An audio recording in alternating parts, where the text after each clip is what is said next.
दोस्तों, जैसा कि आप सभी को पता होगा कि इंडिया वर्सेस ऑस्ट्रेलिया की 5 टेस्ट सीरीज मैच खेली जा रही है। इस टेस्ट सीरीज को भारत को किसी भी हाल में जीतना होगा, क्योंकि यह सीरीज भारत के लिए बहुत ही ज्यादा इंपॉर्टेंट है। अगर इस सीरीज को भारत नहीं जीत पाती है, वह WTC 2025 में इंडिया नहीं जा पाएगी, क्योंकि इंडिया को 5 में से 4 टेस्ट मैच किसी भी हाल में जितना होंगे उतना ही इंपॉर्टेंट। ऑस्ट्रेलिया के लिए भी ये टेस्ट सीरीज रहेगी, क्योंकि ऑस्ट्रेलिया को भी 7 में से 4 मैच जीतने हैं, वरना ऑस्ट्रेलिया को भी WTC 2025 का सपना छोड़ना होगा। लेकिन ऑस्ट्रेलिया के लिए यह चीज आसान है, क्योंकि उन्हें 7 में से 4 मैच निकालने हैं और वही इंडिया को 5 में से 4 मैच निकालने हैं। लेकिन ये इंडिया के लिए बहुत ही मुश्किल काम है, वो भी ऑस्ट्रेलिया जैसी खतरनाक टीम के सामने। तो चलिए दोस्तों, बात कर लेते आज की टेस्ट मैच के बारे में। आज के पूरे टेस्ट मैच की हाईलाइट आपको दिखाते हैं, लेकिन वीडियो में आप लोग बने रहिएगा। तो दोस्तों, हाईलाइट दिखाने से पहले अगर आप लोग चैनल पर पहली बार है तो चैनल को जरूर सब्सक्राइब कर दीजिए। सब्सक्राइब करने में आपका कुछ नहीं जाता है, लेकिन आपके एक सब्सक्राइब से मुझे मोटिवेशन बहुत मिलता है।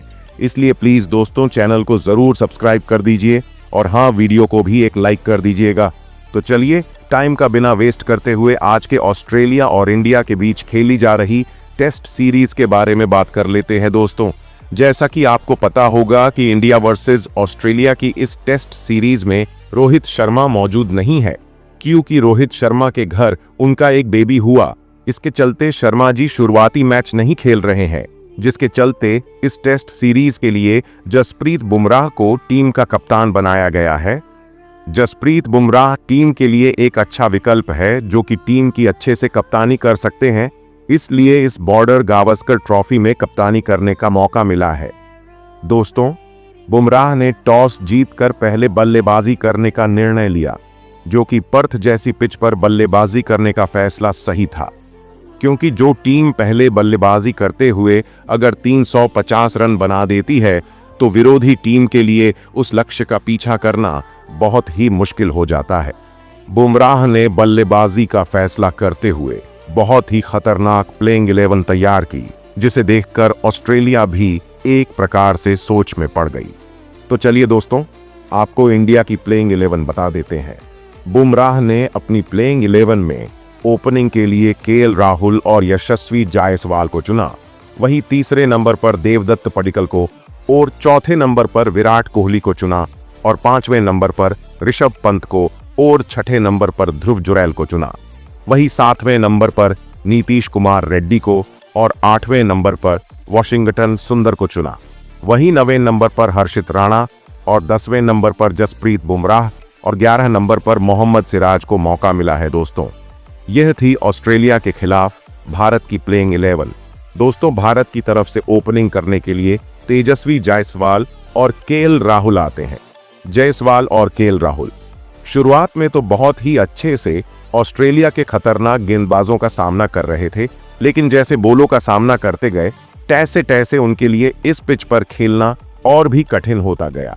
KL राहुल तो किसी प्रकार से ऑस्ट्रेलिया के बॉलरों का डिफेंस कर रहे थे, लेकिन इस बीच भारत को एक बहुत बड़ा झटका लगा और दूसरे ओवर की पहली गेंद पर जायसवाल अपना विकेट मिचेल स्टार्क को दे बैठे। यहां पर भारत के केवल अब तक 5 ही रन बने थे और वहां पर भारत को एक विकेट गंवाना पड़ा और ना चाहते हुए भी जायसवाल को पवेलियन जाना पड़ा। इस इनिंग के पारी में जायसवाल ने 8 गेंद खेली और 0 रन बनाए। जायसवाल के आउट होने के बाद KL राहुल का साथ देने के लिए मैदान पर देवदत्त पडिक्कल मैदान पर आए और देवदत्त पडिक्कल बखूबी ऑस्ट्रेलिया के बॉलरों का सामना कर रहे थे और लगातार यह 20 बॉल डिफेंस करते चले गए। मानो यहां पर ऐसा लग रहा था कि अब राहुल और देवदत्त पडिक्कल के बीच साझेदारी हो सकती है, क्योंकि एक तरफ KL राहुल और दूसरी तरफ देवदत्त पडिक्कल ऑस्ट्रेलिया की गेंदबाजों का बहुत ही अच्छा सामना कर रहे थे और भारत पर प्रेशर भी कम हो ही रहा था कि इस बीच देवदत्त पडिक्कल जोश हेजलवुड को अपना विकेट दे बैठे और बिना रन बनाए वापस पवेलियन लौट गए। भारत ने यहां पर 14 रनों पर अपना दूसरा विकेट भी खो दिया था।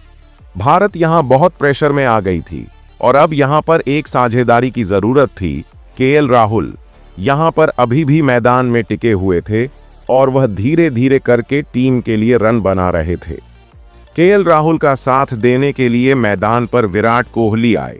इस समय मैदान पर दो अनुभवी बल्लेबाज तैनात थे और यहां पर इन दोनों से अच्छी पारी की जरूरत भी थी। विराट कोहली, जिनका फॉर्म कई इनिंग से नहीं निकल कर आया है, यहां पर उन्हें लंबी पारी खेलने की आवश्यकता थी। इसलिए विराट कोहली भी बखूबी ऑस्ट्रेलिया के गेंदबाजों का सामना कर रहे थे। लेकिन यहां पर इंडिया को फिर से एक झटका लग जाता है और विराट कोहली 16 ओवर की दूसरी गेंद पर अपना विकेट दे बैठते हैं। यहां पर एक साझेदारी की आवश्यकता थी, लेकिन वह साझेदारी ऑस्ट्रेलिया बनने नहीं दे रही थी और इस समय भारत का स्कोर 32 पर 3 विकेट था। एक बार कोहली फिर आउट ऑफ फॉर्म रहे और 12 गेंद में मात्र 5 रन बनाकर पेवेलियन लौट गए। यहां पर सभी को विराट कोहली से बहुत उम्मीद थी, लेकिन विराट कोहली ने सबकी उम्मीद पर पानी फेर दिया। अब इंडिया अपने 3 विकेट खो चुकी थी और बहुत प्रेशर में आ गई थी। इंडिया के रन बना नहीं रहे थे और दूसरी तरफ लगातार विकेट गिरते ही जा रहे थे। अगर इंडिया को ऑस्ट्रेलिया से जीतना है तो यहां पर इंडिया को किसी न किसी तरीके से एक साझेदारी करनी पड़ेगी। केएल राहुल अभी भी मैदान पर एकदम डट कर खड़े हुए थे और उनके साथ देने के लिए मैदान पर ऋषभ पंत आते हैं। दोनों के बीच हल्की सी साझेदारी बन रही थी। यहां पर इंडिया एक एक रन के लिए तरस रही थी, लेकिन धीरे धीरे जैसे ही साझेदारी आगे बढ़ रही थी, यहां पर भारत को फिर से एक बहुत बड़ा झटका लगता है और इस बार केएल राहुल अपना विकेट मिचेल स्टार्क को दे बैठे हैं और 22वें ओवर की दूसरी गेंद पर केएल राहुल अपना विकेट दे बैठते हैं। इस समय भारत का स्कोर 47 रन था, जहां पर भारत अपना चौथा विकेट भी खो चुकी थी। यहां पर केएल राहुल 74 गेंद में 26 रन बनाकर आउट हो चुके थे। केएल राहुल टीम इंडिया का साथ बहुत अच्छे से दे रहे थे, लेकिन ज्यादा देर तक नहीं दे पाए और अपना विकेट गंवाकर वापस पवेलियन लौट गए। राहुल की इस पारी में 3 चौके भी शामिल थे। टीम इंडिया का एक ऐसा बल्लेबाज जो बहुत देर तक मैदान पर टिका हुआ था, अब तो वह भी अपना विकेट दे बैठा। अब यह मैच लगभग भारत के हाथ से निकलता ही जा रहा था। फिर ऋषभ पंत का साथ देने के लिए मैदान पर ध्रुव जुरैल आए, जो अभी बहुत ही अच्छे फॉर्म से चल रहे हैं। ऋषभ पंत और ध्रुव जुरैल के बीच धीरे धीरे साझेदारी बनती है और इंडिया के स्कोर को आगे तक पहुंचाते हैं और इंडिया ने अपने 50 रन भी पूरे कर लिए थे। इसी बीच ऋषभ पंत एक शॉट खेलते हैं, लेकिन वहां पर उनकी किस्मत अच्छी होती है और बच जाते हैं। फिर ऋषभ पंत डिफेंस करना चालू कर देते हैं और साझेदारी को बरकरार रखते हैं, लेकिन जुरैल इस साझेदारी को बरकरार नहीं रख पाते हैं और 11 रन बनाकर वापस पवेलियन लौट जाते हैं। इस पारी में 20 गेंद का सामना किया था, वहीं 11 रन बनाए थे। इस समय भारत का स्कोर 59 था और यहां पर भारत के जल्दी विकेट गिर रहे थे और यह गिरते विकेट भारत को ऑल आउट की ओर ले जा रहे थे।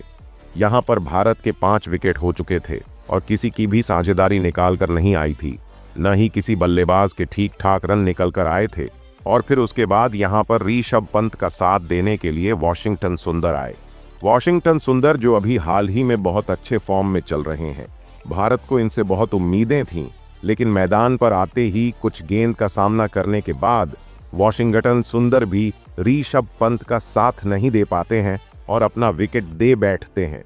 इस समय भारत का स्कोर 73 पर 6 विकेट था।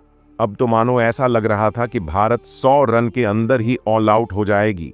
फिर ऋषभ पंत का साथ देने के लिए नीतीश कुमार रेड्डी आए। आपको बता दें कि नीतीश कुमार रेड्डी का यह पहला टेस्ट मैच है और इन्होंने इसी मैच में अपना डेब्यू किया है और नीतीश कुमार रेड्डी और ऋषभ पंत के बीच बखूबी अच्छे साझेदारी भी होती है और इन दोनों के साझेदारी से भारत अपने 100 रन भी पूरे कर लेती है।